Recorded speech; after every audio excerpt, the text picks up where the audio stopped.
Hello दोस्तों, आप सभी को गुलाब जामुन जैसी मीठी मीठी नमस्कार। और उसी के साथ आप लोगों का स्वागत है आईपीओ के लव ट्रायंगल शो में। एक और एसएमई कंपनी अपना आईपीओ लेके आ रही है, जो होने वाली है आकांक्षा पावर एंड इंफ्रास्ट्रक्चर लिमिटेड का। जहां पर हम इस कंपनी का पूरा कच्चा चिट्ठा खोलने वाले हैं, बेसिक से लेके एडवांस तक।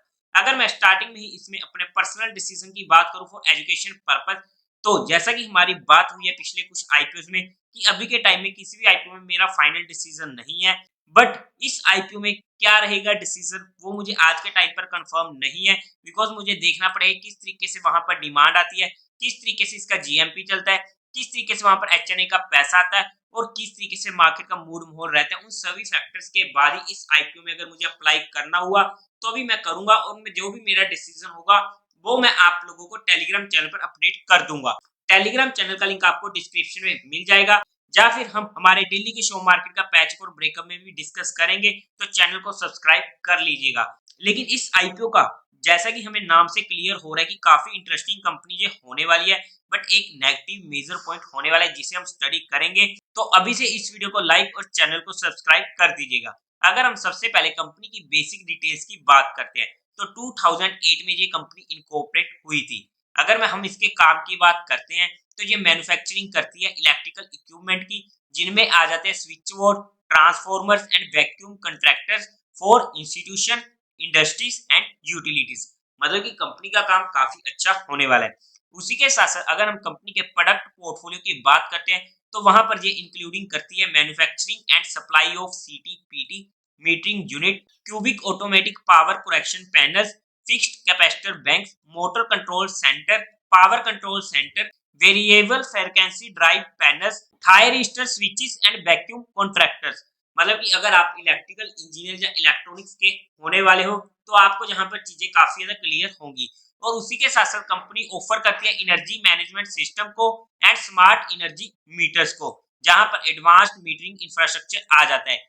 इन addition company also offers engineering and implementation services for turnkey electrical project. मतलब कि कंपनी का काम काफी अच्छा होने वाला है, इसमें कोई भी दोहराई नहीं है। उसी के साथ साथ अगर हम बात करते हैं in addition to production and manufacturing, company also offer service जैसे कि related to distribution and management of electricity, company's operation including setting up electrical infrastructure, जिनमें आ जाते हैं power quality testing, site analytic, online cloud based multiple monitoring, data analytic for better management. और उसी के साथ साथ कंपनी का एम रहता है कि जैसे कि हमें पता है कि जो ये इलेक्ट्रिकल का इंडस्ट्री होने वाला वहां पर लॉसेस काफी ज्यादा होते हैं, तो उन लॉसेस को कैसे रिड्यूस किया जाए ट्रांसमिशन में, डिस्ट्रीब्यूशन में and at the user level.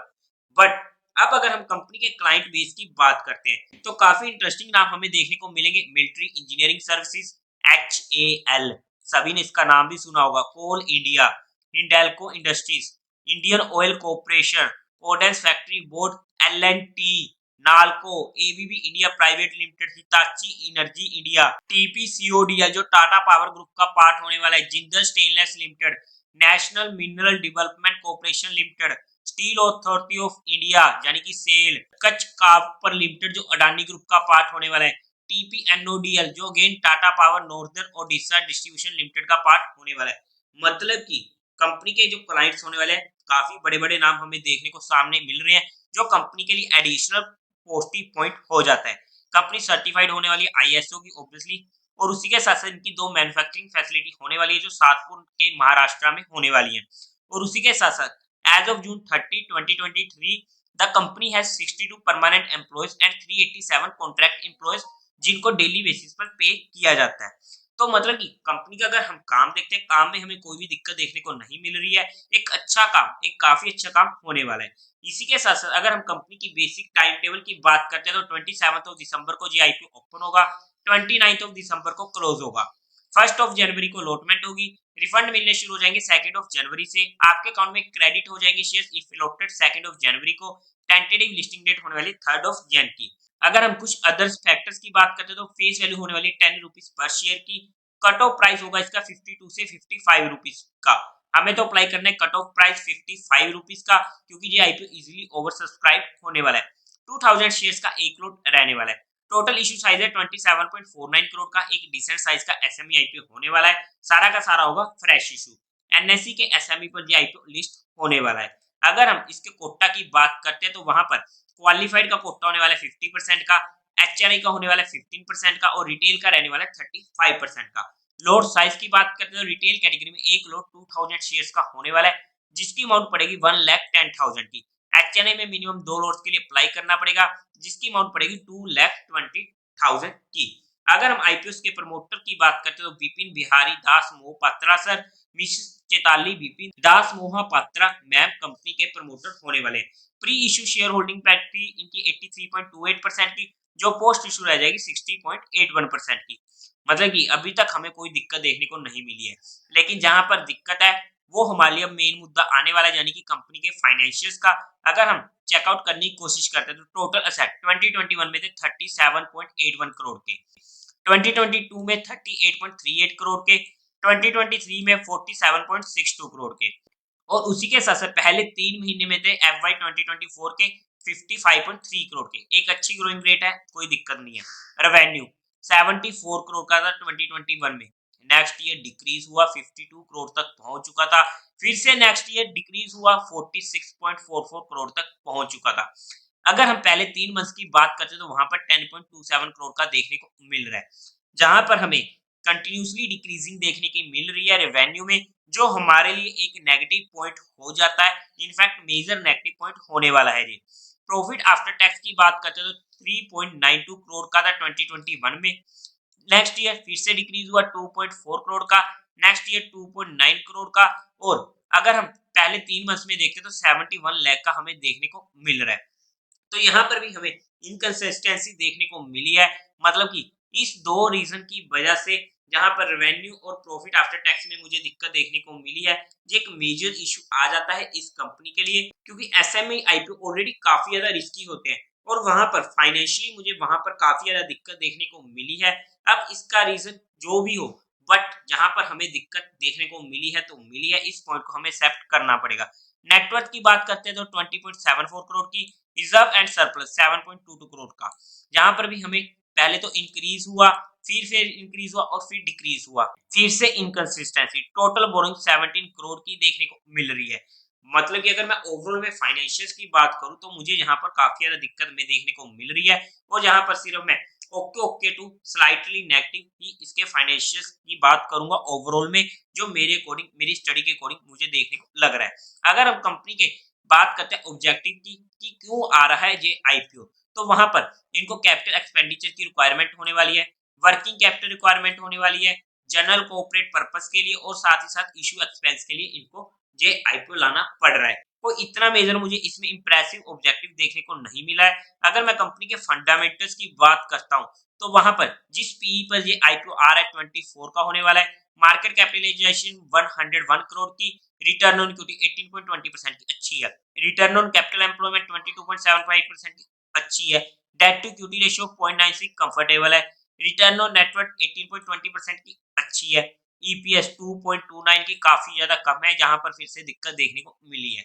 अगर मैं ओवरऑल में बात करूं, कंपनी का काम काफी अच्छा है, एक नीच काम होने वाला है जो आने वाले टाइम में इस सेक्टर के लिए सबसे अच्छा होने वाला है, और काफी ज्यादा ये सेक्टर भी ग्रो करने वाला है।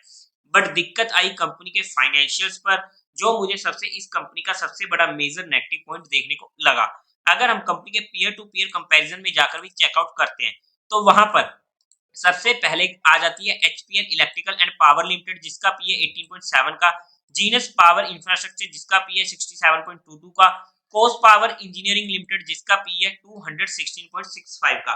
अगर हम पीयर टू पीयर कंपैरिजन में जाकर देखते हैं तो वहां पर एचपीएल से तो ये महंगी आ रही है, बाकी दोनों से ये सस्ती आ रही है। बट अगर हम इसके जीएमपी की बात करते हैं ना, सबसे पहले तो वहां पर इसका जीएमपी आज के टाइम पे 18% के करीब का हमें देखने को मिल रहा है। बट अगर मैं वैल्यूएशन वाइज बात करूं इस कंपनी की कि किस तरीके से हमें यहाँ पर वैल्यूएशन देखने को मिल रही है, तो यहाँ पर अगर हम FY 2024 के डाटा के अकॉर्डिंग देखते हैं, फाइनेंशियल्स के अकॉर्डिंग, तो वहां पर कंपनी फुली प्राइस्ड होने वाली है। मतलब कि अगर कंपनी 10 रुपए डिमांड कर रही है तो वहां पर 10 रुपए की वैल्यू ये हमें देने वाली है।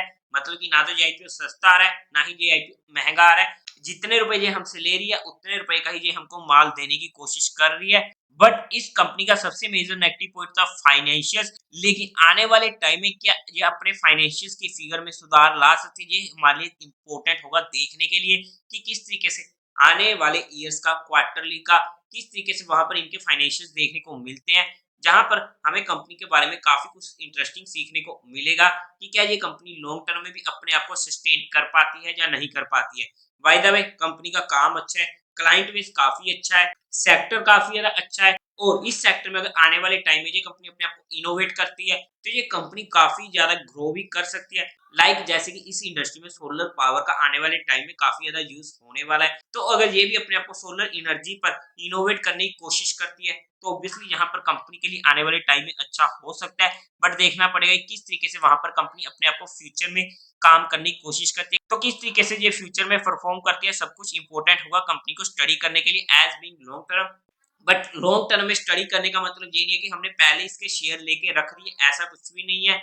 मैं यहाँ पर सिर्फ सिर्फ कंपनी को स्टडी करने की बात कर रहा हूँ कि एक नजर हमारी रहनी चाहिए कंपनीज पर कि किस तरीके से हम किसी भी कंपनी को स्टडी करने की, किस तरीके से हम किसी भी कंपनी के ग्रोथ को देखने की कोशिश कर सकते हैं, ताकि हमें आने वाले लॉन्ग टर्म में हम खुद भी सीख सके इंडिपेंडेंट होकर कि किस तरीके से हमें काम करना होता है। बाय द वे यहाँ पर किसी भी तरीके कोई भी इन्वेस्टमेंट टिप नहीं दी गई है, जहां पर सिर्फ और सिर्फ कंपनी को स्टडी करने की कोशिश करी गई है फॉर एजुकेशन पर्पस। फिर भी अगर आप लोगों को इन्वेस्टमेंट करनी हो तो एक बार पहले अपने रिस्क फैक्टर को देख लीजिएगा, उसके बाद अपने फाइनेंशियल एडवाइजर से कंसल्ट करके ही कोई एक्शन लीजिएगा। जो भी मेरा इसमें डिसीजन होगा फॉर एजुकेशन पर्पस वो मैं आप लोगों को अपडेट कर दूंगा। तो देवी और सज्जन, उम्मीद है आप लोगों को ये वीडियो अच्छी लगी होगी, तो इस वीडियो को लाइक कीजिएगा, शेयर कीजिएगा और साथ ही साथ चैनल को सब्सक्राइब करें। हर हर महादेव।